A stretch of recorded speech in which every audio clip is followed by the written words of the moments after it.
Well, I am also among you wearing another hat as well, that I am, my PhD dissertation is in the hands of the examiners as we speak, so I should be hearing back in the next week or two, so I am here as a student as well. But it is a privilege to be able to introduce Dr. Timothy Tennant. Dr. Timothy Tennant is the president of Asbury Theological Seminary, and it's a role in which he's served for over the past 12 and a half years now. He has served as professor of world missions and Indian studies at Gordon-Conwell Theological Seminary and as a pastor in the United Methodist Church in both New England and Georgia. His educational background includes an MDiv from Gordon-Conwell, Master of Theology from Princeton Theological Seminary, and a PhD from the University of Edinburgh, Scotland. He has authored many books and articles and frequently lectures throughout the world. One stop in particular includes annual trips to India, where he serves as a visiting professor to the Luther W. New Jr. Theological College. Now, I want to take a moment to invite you to kind of follow my line of thought. Now, I want to preface this with my wife told me that not everyone will understand a Doctor Who reference, but I said, you know, in this audience, I think there probably are going to be a few who will understand a Doctor Who reference. Now, it doesn't have to do with the name Tennant, and of course, David Tennant is an A-N-T, not an E-N-T. So this is more of a Matt Smith era reference to Doctor Who, when he said bow ties are cool. And not many can don a bow tie like Dr. Tennant. And in fact, if you want to get your own Dr. Tennant bow tie, I understand you can at the Asbury bookstore. They have them. But obviously, more than that, I had the privilege of meeting Dr. Tennant just a few months ago. And it's kind of at my initiative, just emailed him and said, I'd love to get together and meet and pick your brain a little bit, introduce a little bit what we're doing. And he so graciously opened his door. And at that time, I saw that this was, and we know him and his CV as a brilliant scholar, well sought after, both published and speaking as well. But I also saw a very kind, humble servant of Christ that impressed me immediately in speaking with him. Someone who can combine both scholar and mission together. It's also a privilege to have Dr. Tennant's wife, Julie, with us as well, and she, I understand, is also a graduate from Gordon-Conwell as well, and I understand that you also are a pianist and organist as well, so it's a pleasure to have you with us too tonight. So we are going to invite Dr. Tennant to come and present for us. Afterwards, there will be an opportunity for you to ask questions and have a question and answer time. And we would ask that at that time, so you can be thinking about that now as he's presenting, but at that time, if you can use the microphones, there's one in the back and one up front. We can help you with that as well. But just so you're aware that there will be an opportunity to do that at the end. So let's together welcome Dr. Tennant.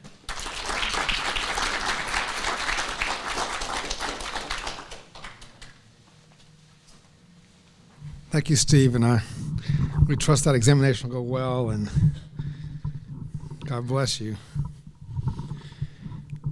Well, it is a real honor to be here in the Wesleyan Mecca and to be a part of this wonderful gathering. Just on a personal note, my wife, Julie, and I, we owe so much to the Wesleyan Church because even though we're not members of this denomination, our daughter is a Houghton graduate. And she had a great experience there, and ever since she graduated, she's spent the last 12 plus years in Tanzania doing Bible translation and working amongst a very remote Cushitic people group in the middle of Bantu, Africa. And it's a great credit to Houghton and the work they do. And John Aronson's when it first brought her to Tanzania. So anyway, but just in general, we're so thankful for the Free Methodists and the Wesleyans and what you represent for our church. I do want to reinforce the point that if you have some questions, jot them down, and at the end we'll cover them. I don't know that I'll answer them. You may have heard the joke about the rabbi and his driver that went around, and so the rabbi gave the same lecture night after night after night. And at one point, the driver said, "You know what? I have heard this lecture so many times, I could give it." And the rabbi said, "You know, I'm kind of exhausted. Let's just switch places." And so the driver took on the rabbi robes and everything, and the rabbi just had driver clothes, and they went to the lecture, and the driver got up and he gave the lecture flawlessly. Well, Q&A time came. I'm going to ask questions. Well, he had heard these questions 100 times as well, the same questions. So he answered flawlessly. He thought he had gotten through. When at the very end, so raised a question that he had never been asked before. And he said, that question is so good, but it's so easy, even my driver can answer it. So Julie, be ready, because the topic I've chosen for tonight is the role of universal revelation, sometimes called general revelation, and particularly the Wesleyan doctrine of prevenient grace in the context of other non-Christian religions. And I want to provide kind of a broad overview of how this has been dealt with in the history of the church. And I also kind of end with a few pointers in areas of research that I think are really important. Christians committed to historic orthodoxy argue that salvation is mediated through Jesus Christ. Thus, to have a robust soteriology, one must affirm the uniqueness of Christ, particularly the centrality of his death and resurrection. And traditionally, most historic Christians would insist on the necessity of a personal response. However, what is far less clear among those espousing historic orthodoxy is whether affirming the centrality of Christ should foster a more negative, confrontational assessment of other religions, or if it could be a basis for a more generous view which demonstrates some continuity.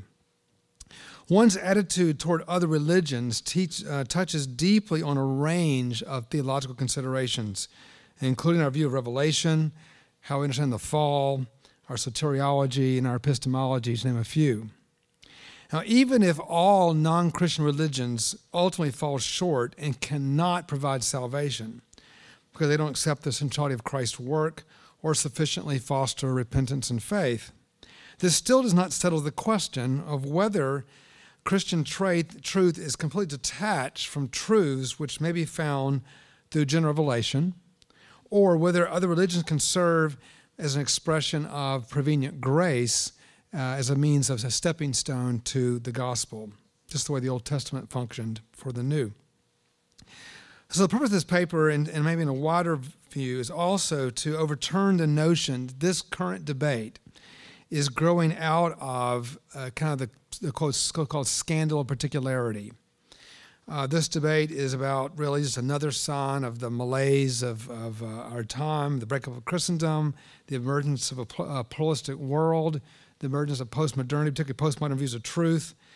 While all that's true, and we do live in a world where there is excessive views of exclusive views of soteriology are viewed as scoffed at in the wider culture. And not so much in your denominations, but from where I come from, scoffed at even in the church if you hold a view of an exclusivistic view of soteriology. Even with all of that, my point is that these are issues that have actually been a part of the church's conversation for a long, long time. These are not new issues at all. And so this paper, because of the time frame we have, I'm just going to touch down at a few points. Patristic period. We'll jump from then to Reformation and the Wesleyan revivals. Then we'll look at the 19th century fulfillment theology, and just kind of see what examples of this throughout time. So let me begin with the patristic period. Patristic period roughly is a 350-year period between the close of the apostolic age, about 100 AD, all the way to the Council of Chalcedon in 451 AD. It's this period which gives us such amazing figures as Tahitian, Clement, Justin Martyr, Irenaeus, Tertullian, Origen, Athanasius, the Gregories, Nazianzus and Nyssa, Jerome, and Augustine, to name a few. Now, for our purposes tonight, I'm going to focus for a bit of time here on the theology of Justin Martyr and his apologies and his creative use of the logos concept, particularly the concept of what he calls logos spermatikos, the seed of the word. I'm going to focus on his first second apologetics, which he addressed to Emperor Antonius Pius, and his most extensive, well-known dialogue with Trypho. These are really important documents. I'm not going to use the discourses to the Greeks, admonition to the Greeks, which are amazing texts, but modern scholarship doesn't actually believe Justin actually wrote those, though for many, many centuries they were regarded as Justinian. So I'm focusing on ones that are all regarded as his. So dialogue with Trypho is probably a fictional conversation between Justus and a Jew named Trypho, probably based on a lot of his own actual experience with Jews. It was, by the way, the inspiration for my book, A Christian Religious Roundtable, which I published a number of years ago, based on this idea. But anyway, Justin's use of the concept of logos spermatikos, or seed of the word, in his apologetic writings is of particular interest to us tonight. Now, the general concept of logos was well known in the ancient world. Many of you know that. But it was used in actually a wide variety of ways. The Platonists used it one way, the Stoics another. Hellenistic Jews had their own kind of take on it, and of course the prologue to John's Gospel.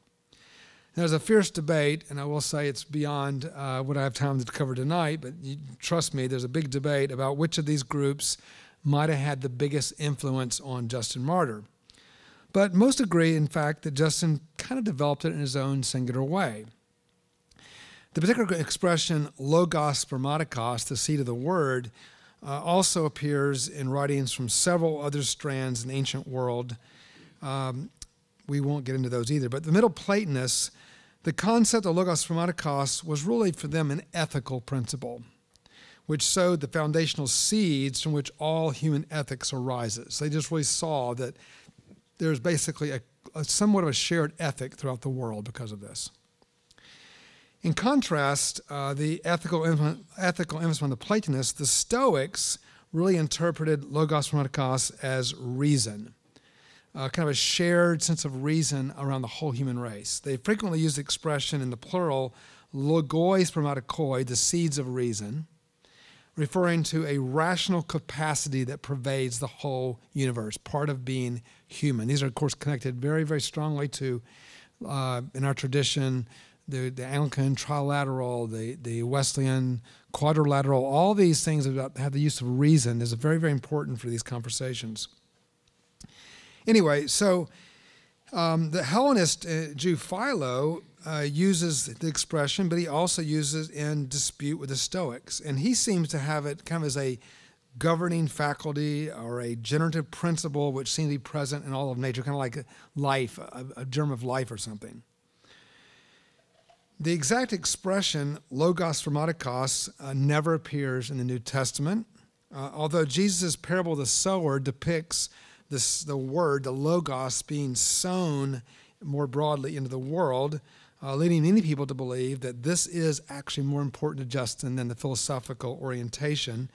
And it's true that Justin, in his second apology, does actually use the phrase sowing of the logos, which does draw from this passage potentially. The most explicit connection between the philosophical usage and the more biblical imagery, of course, appears in the prologue to John's Gospel.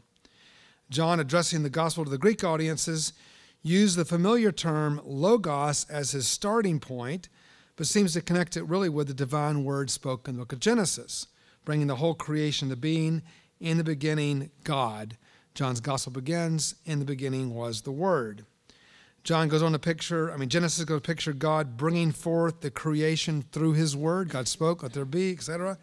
John's prologue continues to resonate with the theme, has Christ's presence at the creation, create a new creation through us. Through him all things were made. Without him nothing was made that hasn't been made, John 1:3. But now he has spoken another word into the world, Jesus Christ, the word of redemption. So all of this, of course, is very, very important. In John 1:14, the Word became flesh, dwelt among us, was a radical departure from any of the uses of logos in the philosophical world. The word logos could not become flesh, and yet it does in John 1:14. Now, while Justin does not use the full expression logos spermatikos in his first apology, he makes several references to logos which are important to us tonight. In his first apologetic work, Justin exposes the errors in the false worship associated with the Greek gods and goddesses. He declares that the Mount Olympian deities are nothing more than demons as the basis of all the pagan religions.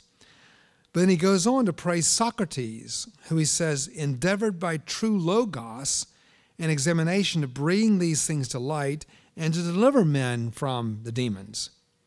He then makes a remarkable parallel between the things condemned by Socrates, who lived, of course, 400 years before Christ, and the current practice of the barbarians of his own time, quote-unquote barbarians, and he argues who were, quote, condemned by reason of the word, the Logos himself who took shape and became man and was called Jesus Christ. Now, what Justin is doing is identifying the Logos, which became flesh in Jesus Christ, with the Logos which Socrates perceived and denounced the perverse worship of the gods and goddesses in the Greek pantheon. In other passages, he uses Logos Pragmatikos as operating in the Hebrew prophets, and he also uses Logos principle to demonstrate the emperor the antiquity of the Christian faith. This, of course, is a problem we don't have in our day, but you go back in their day, their biggest challenge in the culture was people saying the gospel was just started last Tuesday. How can we believe something that just started so recently? So they were really trying to demonstrate the antiquity of the gospel, and they do it through this Logos principle. So I'm quoting here Justin when he says this, quote, "We have been taught that Christ is the firstborn of God, and we have declared above that he is the Logos of whom every race of men were partakers. And those who live responsibly by Logos are Christians, even though they have been thought atheists, as among the Greeks, Socrates, Heraclitus, and men like them, as well as Abraham, Ananias, Azarias, and Misael, and Elias, and many others whose actions and names we now decline to recount." So he's looking at Old Testament saints, which we would understand, but also he brings in people from the Greek world. So Abraham, Moses, and even Socrates are considered to be Christians before Christ. Now, this is vital to Justin's theology because the Christian faith was rejected because it was novel and recent. Now, Justin's point of view is that this is what actually brings in the antiquity because there was universal access to the Logos of God throughout history. Now, just to be clear, this does not, in Justin, diminish the significance of Christian history or the centrality of Jesus Christ. He says all manifestations previous were only shadows of what was to come, and Justin refers to these pre-Christian manifestations of Logos as fragments of the Word, or spermatikos, seeds of the Word. In his second apology, he specifically brings out Logos spermatikos. In chapter 8, he says, any insights of Platonists or Stoic philosophers, as well as poets like Heraclitus, are the seed of the Word, which was implanted in them and is present in every race of men. What makes Christians distinct from non-Christian peoples is that we don't have merely the seed of the Logos, but we have, I'm quoting him here, the knowledge and contemplation of the whole Logos, which is Christ. According to Justin, this explains the particular severity of Christian persecution, which he's also dealing with at his time, when compared with the relatively scant persecution of the philosophers. It's because the latter lived, quote, only according to part of Logos spermatikos, whereas Christians live by the knowledge of the whole Logos, which is Christ. So he's making a distinction between the seed of the Word and the whole Word, and he uses, by the way, to explain all the contradictions in philosophies that contradict the Bible. He says they speak accurately, it's because they found and properly contemplated some part of the Word. If they speak in error, then they've missed it. So Justin maintains a firm distinction between the seed and the whole, the former being a mere imitation and shadow of the whole. Nevertheless, for Justin Martyr, Greek philosophy became the tool of Christ to turn you away from the worship of false God and prepare them to receive the gospel of Christ, who alone is the fullness of Logos. I want to just say in passing, even though we're focused on Justin, that if you actually look at the writings of Clement, for example, Clement's the one that introduced the idea that you hear commonly said today, all truth is God's truth wherever it may be found. That's Clement, where that comes from. So he's kind of in this camp of trying to find some more continuity. Okay, contrast that with, for example, Tertullian. Tertullian is the one that, of course, famously said, "What has Athens to do with Jerusalem?" You know that quote? Well, this is Tertullian in more of the stark, radical discontinuity mode. Tertullian shows disdain for the philosophers of Athens. He extols the glories of divine revelation. Clement, in contrast, argues that through the radical inbreaking of the gospel, the whole world has become a Jerusalem. And even Athens, he says, must point ultimately to the revelation of Christ.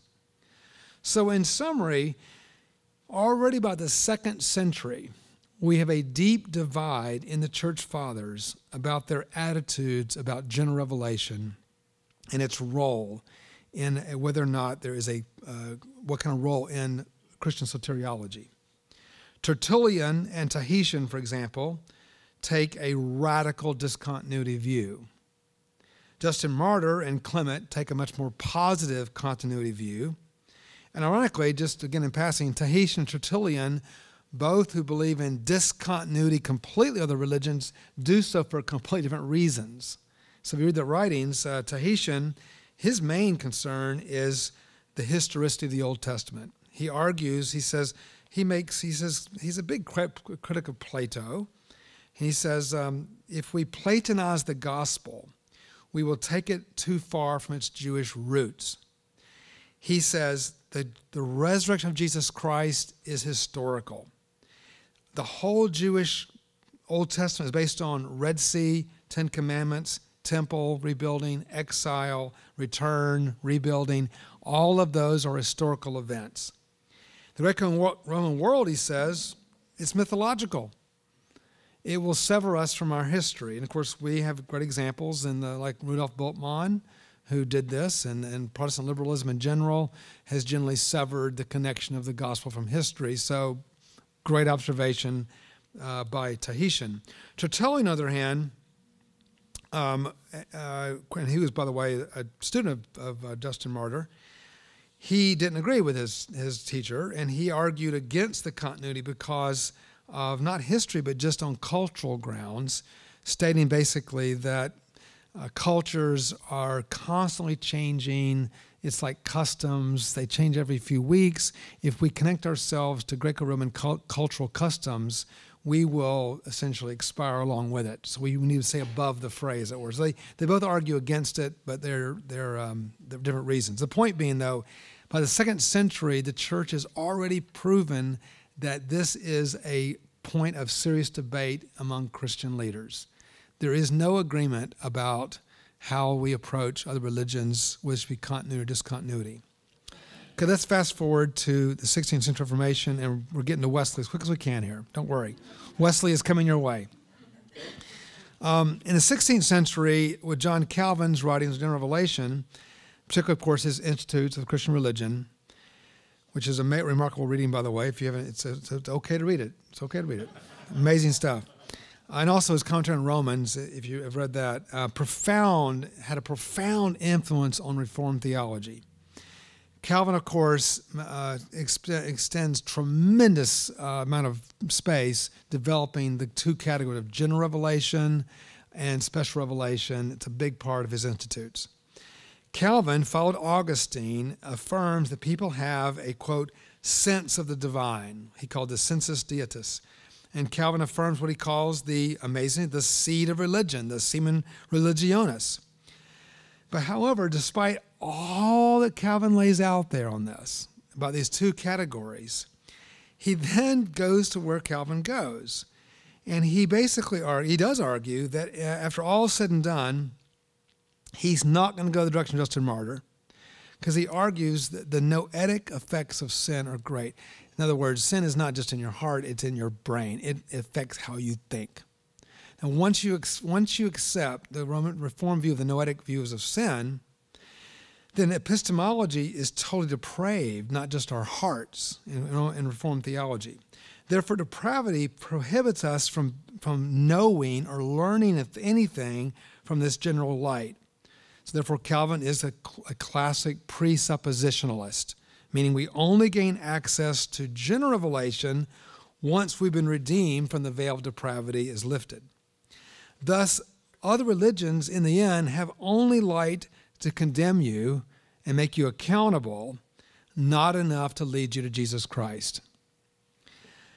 Now, Wesley, in contrast, was really struck, and this is from territory you're much more familiar with, of course, by the paradox or tension between the doctrine of total depravity, which he agreed with, where the Apostle Paul clearly states that we are dead in our trespasses and sins, and yet we cannot be overcome by the avalanche of verbs which calls us to respond. We are called to repent, to believe, to turn, to come, and on it goes, none of which can be done by someone who's dead. We could spend a lot of time on this point in Wesley, but suffice it to say, Wesley developed a particular view of general revelation, drawn from the writings of the early church, by the way, which have the net result of a far more robust doctrine of general revelation than Reformed theology. This is the doctrine of prevenient grace, though this is only one aspect of his broader view of general revelation. For Wesley, prevenient grace, at least for tonight, this context means grace that precedes justification. Wesley also believed in prevenient grace before sanctification. But that's another talk. But in terms of this, kind of the classic idea that I think everyone would accept, grace prior to justification, that's the thing we want to look at. Wesley argues that such texts as, no one can come to me unless the Father draws him, John 6:44, the true light which enlightens everyone is come to the world, John 1:9, etc., point to a universal grace which lifts us sufficiently out of our total depravity so we can exercise our will.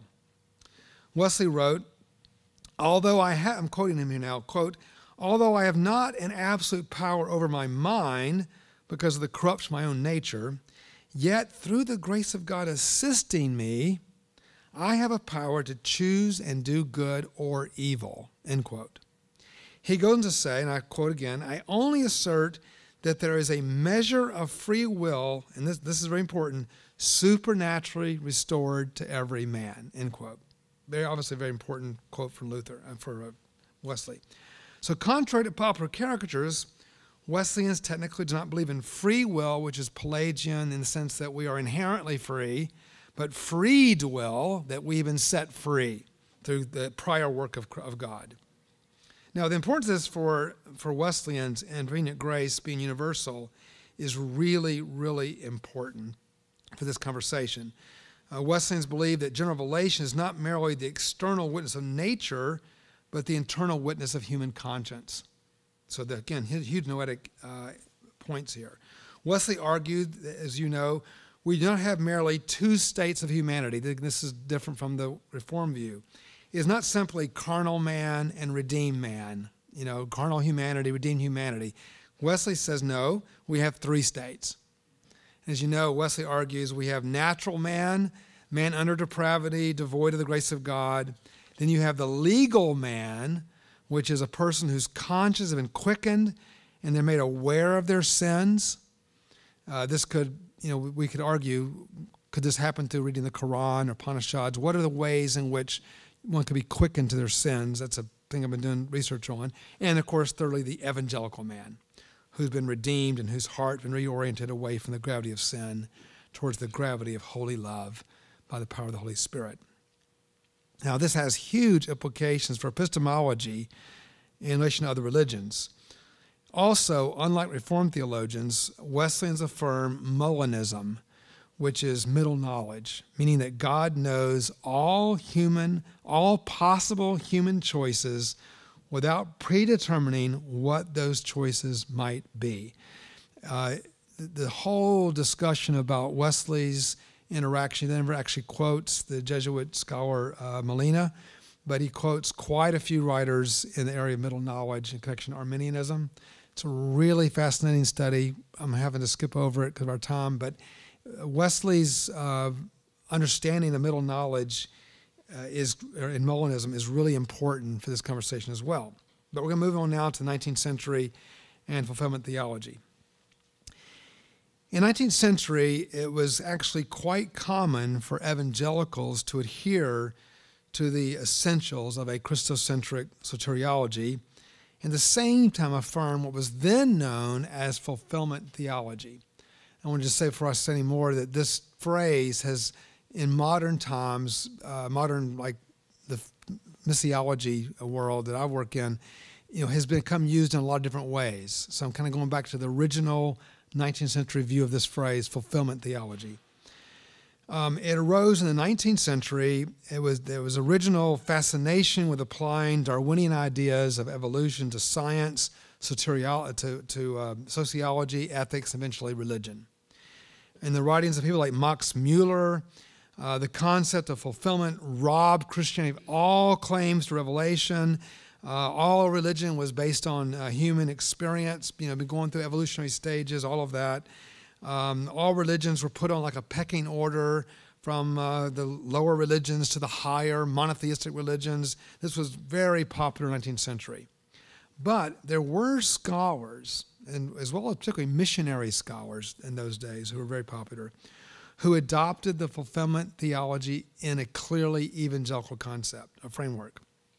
Most well-known scholar is Moner Williams, who was at Oxford. He was 1819, 1901.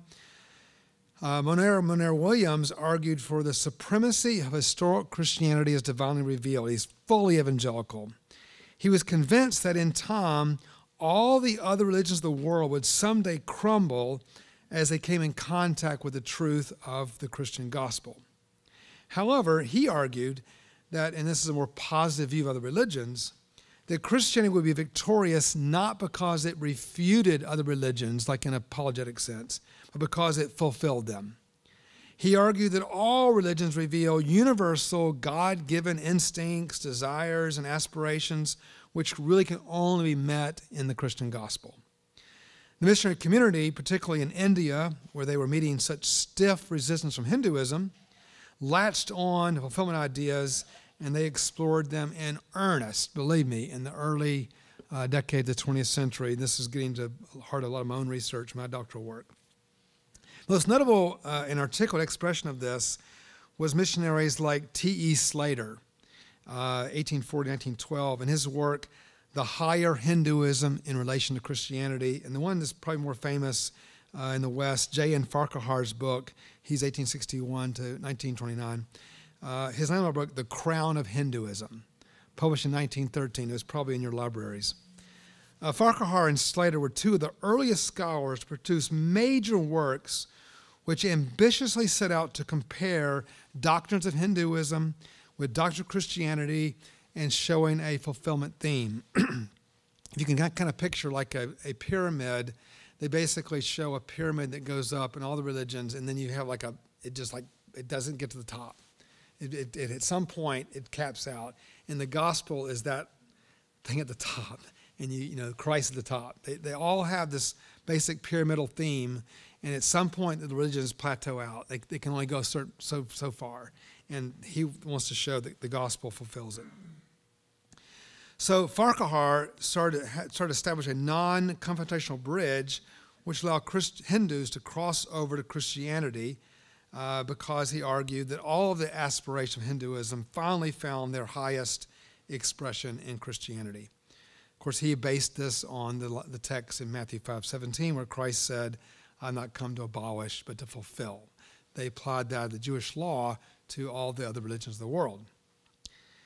Now, what happened in the 20th century was, of course, the two world wars changed everything. And all of the optimism of the 19th century, which 19th century was extraordinarily optimistic in all the writings, was just sucked out of the room.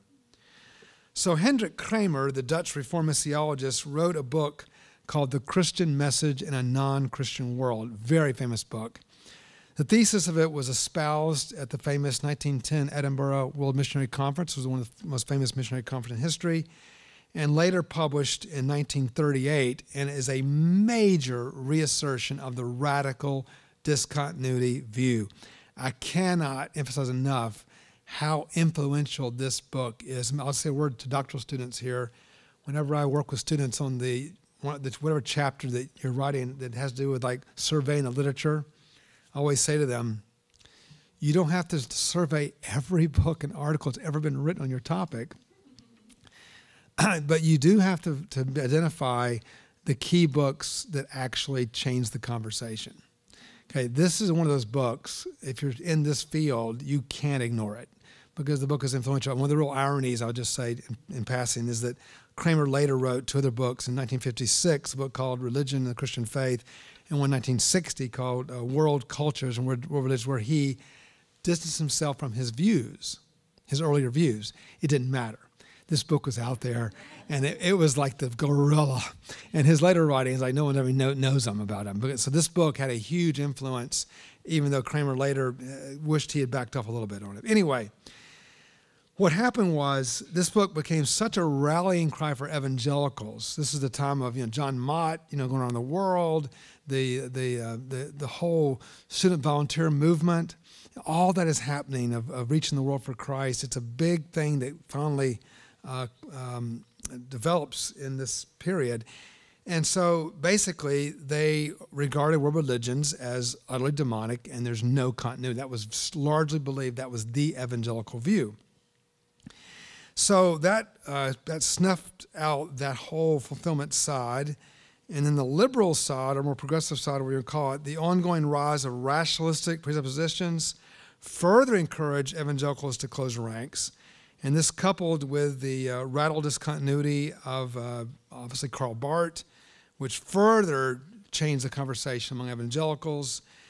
And I even add later in the Vatican II, the writings of Karl Rahner, another really important, his book, Theological Investigation, is another book that's like crucially important in a survey of this period because he's important. And then even evangelicals, or at least former evangelicals like Clark Pinnock and others, because they tried to expand the conversation in ways that really harmed historic faith, evangelicals just pretty much closed the ranks. So this has been a long conversation, and the church has really gone through a lot of swings on this point. So in conclusion, while acknowledging there's no independent salvation in Hinduism, Buddhism, or Islam, and even that general revelation is incapable of saving anyone, a number of Christians committed to historic orthodoxy nevertheless believe that God provides truth about himself and about humanity through general revelation, which is accessible to all, and that some of these truths have been incorporated into the beliefs of other religions, providing points of continuity wherever there's a consistency with biblical revelation. Now, this view has been accepted by like Gerald McDermott from Beeson Divinity School. Can Evangelicals Learn from World Religions? His work on Jonathan Edwards' eschatology on this point is remarkable. He does his work on the notes that Jonathan Edwards wrote in the margins of his works later. His humble attempt, particularly. Harold Netland from Trinity, in his book Encounter Religious Pluralism. Some of my writings, I won't mention Amos Young, who's been at Fuller since 2014. Though I will say this, in quite a few points, I think Young would be in discontinuity with our general evangelical perspective on a lot of things. But when it comes to this particular point of regarding general revelation, he would certainly be in this camp. His book, Discerning the Spirits, Beyond the Impasse, all these books of his, the challenge he makes is that he builds all of this off of pneumatology rather than Christology, and that's where he gets into his difficulties. But on this point, he would be in that general camp. Now, in other writings, I have spent a lot of time trying to understand how a more robust view of general revelation applies to particular things that we face in our world. In my academic work, I've done a lot of writing on Islam and the insider movements of C5. It's a really important conversation that your missionaries will all be very well aware of. I've written quite a bit on that area. That's a really important example where this makes a real difference, this conversation. In Hinduism, I've particularly looked a lot with and published articles on how we deal with the sacred text of other religions. So if you're in like the Muslim world, or we worked in India, work in the Hindu world, how can you, should you, or how might you interact with other sacred texts? So I deal a lot with how the Apostle Paul interacted with pagan texts, particularly the book of Acts. There's a lot of great lessons from that we don't often talk about in the church, because in the West we didn't really have a lot of non-Christian partners like that were Hindus or Buddhists, but now we do. So knowing how to talk to other religions and their text is a really important point, and I spent a good bit of time on that. The third area, I just give examples from Islam, Hinduism, Buddhism, is Buddhism particularly has exposed the false but widely held view that what makes Christianity unique to other religions, I hear this 1,000 times to one, is that other religions are based on works righteousness and we're a religion of grace. You hear that a lot in kind of general evangelical conversation. The problem is it's just not true. It's just one of those things, it's one of those things you wish were true, but it's just not. There are numerous strands of salvation by grace in other non-Christian religions. We can discuss tonight if you want to, but the most profound one is in what's called Jodo Shinshu. This is called True Pure Land Buddhism. This is a particular subset of Mahayana Buddhism, the great vehicle Buddhism, if you know Buddhism at all. It emerged in Japan in the 13th century through the Buddhist reformer Shinran Shonin. And even Karl Barth, by the way, in his Church Dogmatics, he once described Jodo Shinshu, that's the true Pure Land, and the teachings of Shinran as, quote, the most adequate and comprehensive and illuminating heathen parallel to Christianity and Martin Luther. Okay. So it's really important because, again, if you're working with Buddhists, they have a profound doctrine of grace that runs through the whole religion, well, through Mahayana, I should say, Buddhism, but particularly in China with Pure Land, True Pure Land Buddhism. So you can't go around this. You got to talk about it. So that creates, is this preparing us like the Bodhisattva Amitabha Buddha, very, very important Bodhisattva or enlightened being in China. That is his whole message is around grace. So therefore, that doctrine of grace is known. Is that a bridge to us? Is that a barrier to us? Examples of Hinduism with the Avatar doctrine, God's coming to earth. Is that like the incarnation? Is it different from? All of these things are really, really important examples of this. So, in conclusion, the role of general revelation, particularly prevenient grace teaching in Wesleyan scholarship, has been massively underdeveloped. I mean, to put it bluntly, we talk about prevenient grace in relation to Christian categories of soteriology. We haven't really talked sufficiently about how this really works itself out into the non-Christian religions of the world.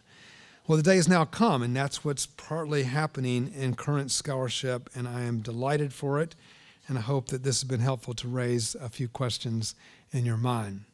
I'll put a stop to my talk right there. Let's see where we are. We are at 8:05. So we have a little time for questions. And so I believe there's a microphone somewhere here that's going to be provided for us graciously.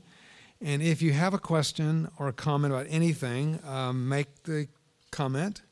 Oh, there we go. Thank you. And or ask the question, and we'll see what we can do with it.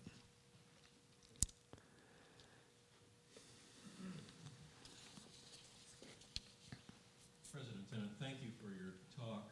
I was wondering, I'm thinking about John Barclay's book, Paul and the Gift. And there he reacts against the old portrait of Judaism as a religion of works as opposed to Christianity as a religion of grace. And his claim is grace is everywhere in Judaism, but it's not everywhere the same. And I wonder if that would be an interesting dialogue partner for your own research on the theme of grace in Hinduism and Buddhism particularly.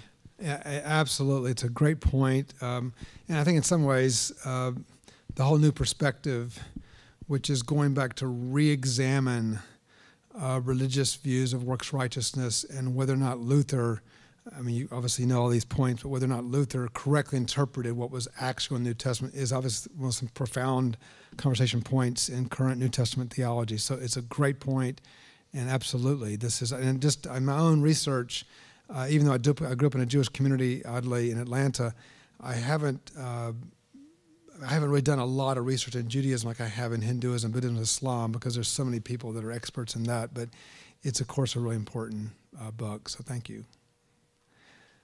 Other comments or thoughts?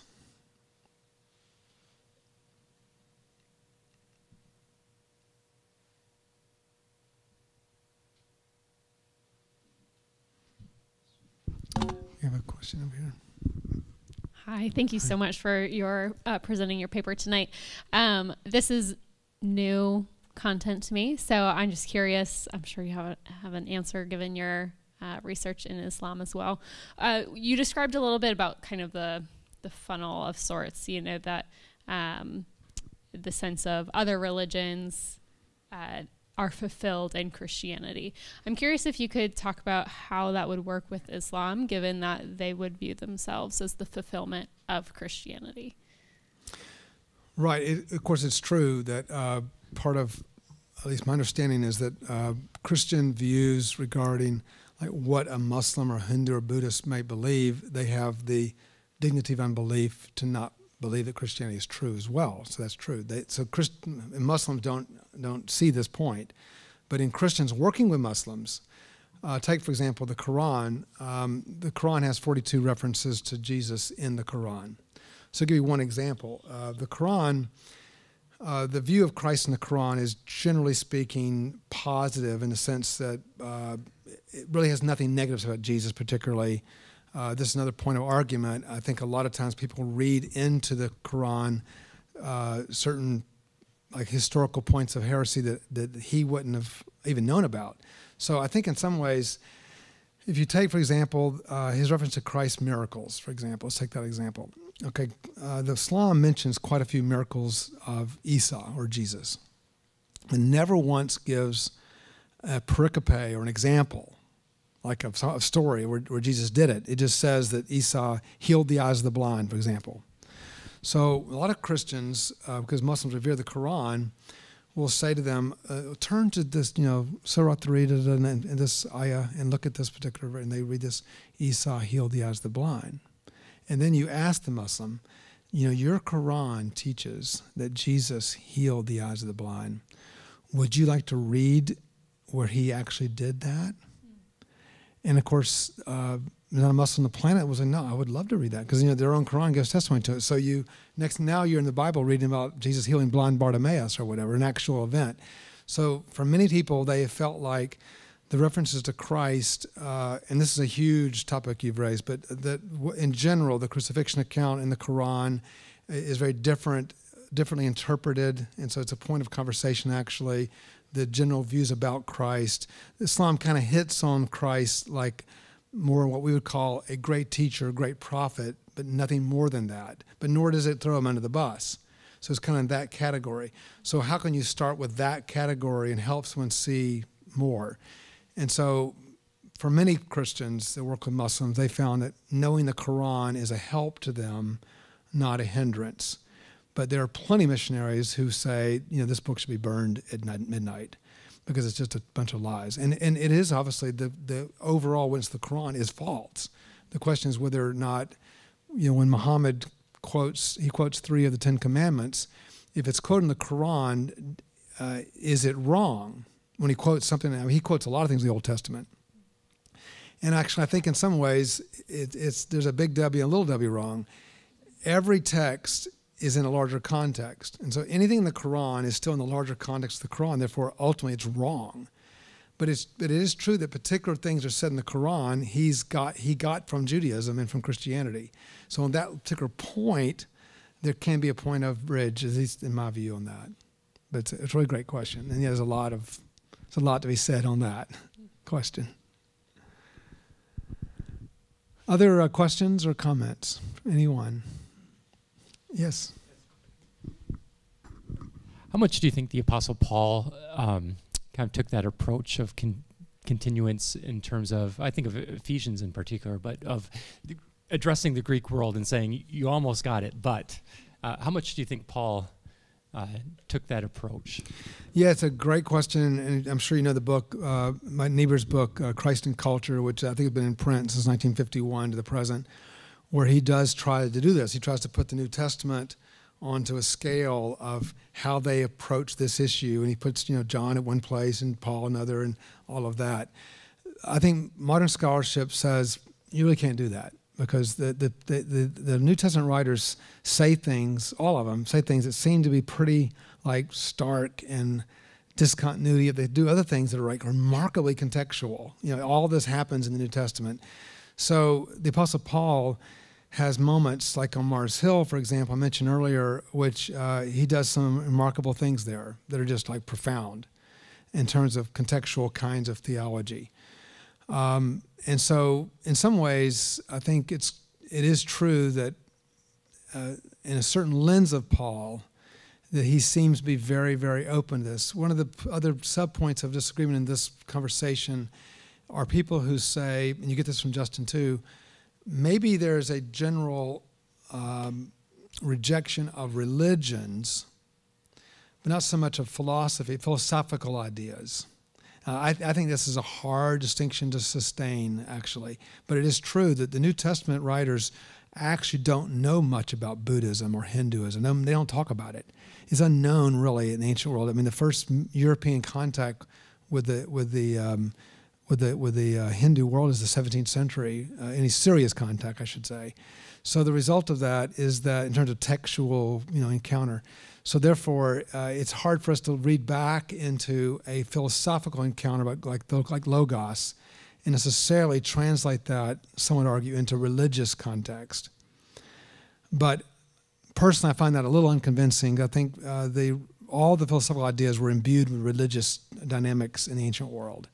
And so it's hard for me to make that kind of clean distinction between philosophy and religion. But there's no doubt that Paul there's a lot of texts on Paul that are remarkable on this point, where he would be regarded as very continuity-oriented. Yes? So you mentioned total depravity earlier, which is a dirty word today, probably. Two dirty words, sometimes stitched together.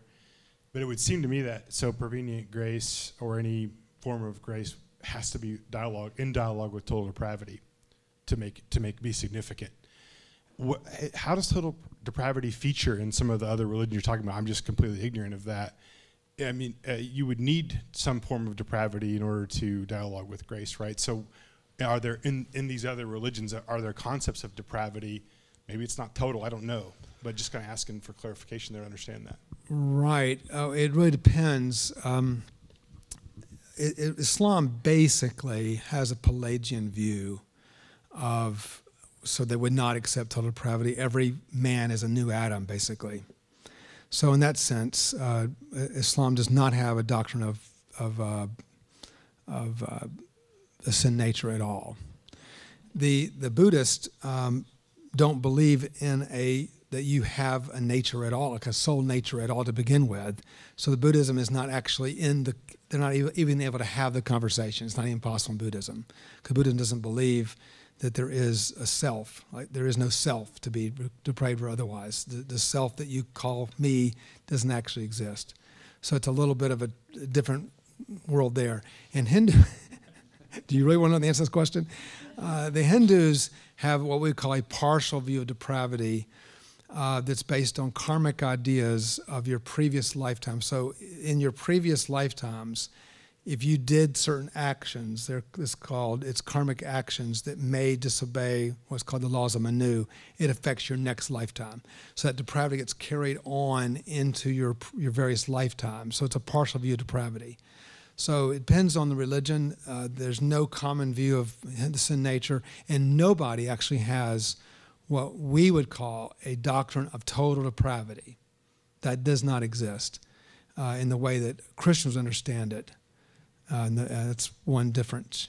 And ironically, this is where people often think that Reformed and Arminian disagree, but they don't. We actually have a common agreement on this point in Reformed theology. There's no, our point is simply that where they put in doctrine of regeneration at the point of justification, we would argue that no, regeneration is much more gracious than that. It's actually prevenient grace, and it's universal. And you of us know these points. So universal grace to the whole human race is a profound doctrine of grace that Wesley, of course, developed, and that would not be found in that way in Islam, but to be fair, again, one of the problems with these kind of questions is that you have to always say what Islam is at its like root and its original documents, and then what happens in various strands of Islam. So you have certain groups in Islam that have developed doctrines of grace that are remarkable and profound, those groups are known for that. But those are very late developments in Islam that are not part of the original kind of vision of Islam. Well, let me just close by saying how much I've enjoyed being with you tonight. If we stay too much longer, you'll begin to hate me. So we're going to stop here.